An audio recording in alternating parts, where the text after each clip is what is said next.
બોલ ગોવર્ધનનાથ કી જય, બાળકૃષ્ણલાલ કી જય। બલિરાજાનો સુતલમાં જવું અને ઇન્દ્રને સ્વર્ગની પ્રાપ્તિ। શ્રી સુખદેવજી બોલ્યા કે પુરાણ પુરુષ ભગવાને એમ કહ્યું એટલે મહાપ્રતાપી બલિરાજા ભક્તિથી આતુર થઈ બે હાથ જોડી હર્ષભર્યા આંસુએ ગદગદિત વાણીમાં ભગવાનને કહેવા લાગ્યા કે અહો, આપને પ્રણામ કર્યાનો મહિમા કેવો મોટો છે। આપની જે કૃપા પૂર્વે લોકપાલ દેવોએ પણ મેળવી નથી તે નીચ અસુરોને પણ આપી છે। પછી બલિએ શ્રીહરિને, બ્રહ્માને તથા શંકરને પ્રણામ કરી અસુરોની સાથે પ્રસન્ન ચિત્તે સુતળમાં ચાલ્યા ગયા। આત્મનિવેદન ભક્તિનું ઉત્તમ દ્રષ્ટાંત બલિરાજા છે। વામન ભગવાને ઇન્દ્રને સ્વર્ગનું રાજ પાછું સોંપી અદિતિની કામના પૂરી હતી। પોતે ઉપેન્દ્ર બની આખા જગત પર રાજ્ય કર્યું હતું। પોતાના પૌત્ર ભગવાનની કૃપા પામ્યો તે જોઈ પ્રહલાદજી બોલ્યા કે હે ભગવાન, જેમના ચરણને જગત વંદ્ય મહાપુરુષો પણ નમે છે તે આપ અમારા અસુરોના દ્વારપાળ થયા। આ કૃપા હજી સુધી કોઈએ મેળવી નથી।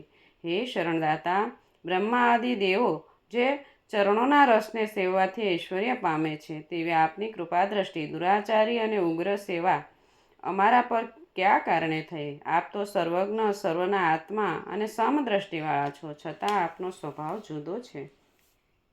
શ્રી ભગવાને કહ્યું કે હે પુત્ર પ્રહલાદ, તારું કલ્યાણ થાવો। તું અહીંથી સુતળલોકમાં જઈ પોતાના પૌત્ર સાથે જ્ઞાતિઓને સુખ આપ। તું હંમેશા ગદા ધારણ કરતો મને જોઈશ અને મારા દર્શનથી તારા કર્મબંધનનો નાશ પામશે। પ્રહલાદજીએ ભગવાનની આજ્ઞાને બહુ સારું કહી મસ્તકે ચડાવી પછી બે હાથ જોડી બલિરાજા સાથે ભગવાનની પ્રદક્ષિણા કરી તેમની રજા લઈ સુતલલોકમાં ગયા। પછી નારાયણ શ્રી હરિએ પોતાની પાસે બેઠેલા શુક્રાચાર્યને કહ્યું કે હે બ્રહ્મન, તમારો શિષ્ય યજ્ઞ કર્મ કરતો હતો તેના એ કર્મમાં કંઈ ખામી આવી હોય તો તેને પૂર્ણ કરો। યજ્ઞયાગાદિ કર્મોમાં જે કંઈ ભૂલચૂક થઈ જાય તે બ્રાહ્મણોની કૃપા દ્રષ્ટિથી સુધરી જાય। શુક્રાચાર્યજી બોલ્યા કે હે ભગવાન, આપ યોગેશ્વર, યજ્ઞ પુરુષ અને કર્મના ઈશ્વર છો। તેથી જ બલિરાજાએ આપની સર્વભાવથી પૂજન વિધિ કરી છે તો તેમના કર્મમાં ક્ષતિ કેવી રીતે હોઈ શકે? માત્ર આપનું નામ કીર્તન જ મંત્રથી, તંત્રથી, દેશથી, કાળથી, પાત્રથી અને દક્ષિણા વગેરે વસ્તુથી જે કંઈ અપૂર્ણ હોય તે સર્વને પરિપૂર્ણ કરે છે। તો પણ આપની આજ્ઞાને હું માન્ય રાખીશ। આપ શુક્રાચાર્ય શ્રીહરિને આજ્ઞાને માન્ય રાખી બલિરાજાના યજ્ઞમાં જે કંઈ અપૂર્ણતા હતી તે બ્રહ્મર્ષિઓ સાથે પોતે પૂર્ણ કરી। શ્રીહરિએ બલિરાજા પાસેથી મેળવેલું સ્વર્ગ પોતાના ભાઈ ઇન્દ્રને આપ્યું।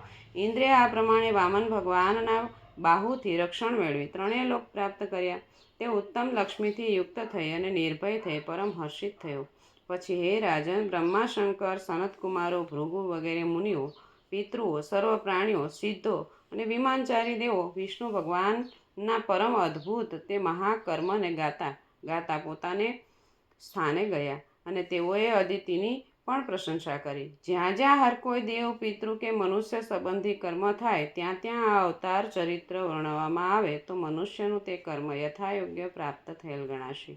બોલ ગોવર્ધનનાથ કી જય, બાળકૃષ્ણલાલ કી।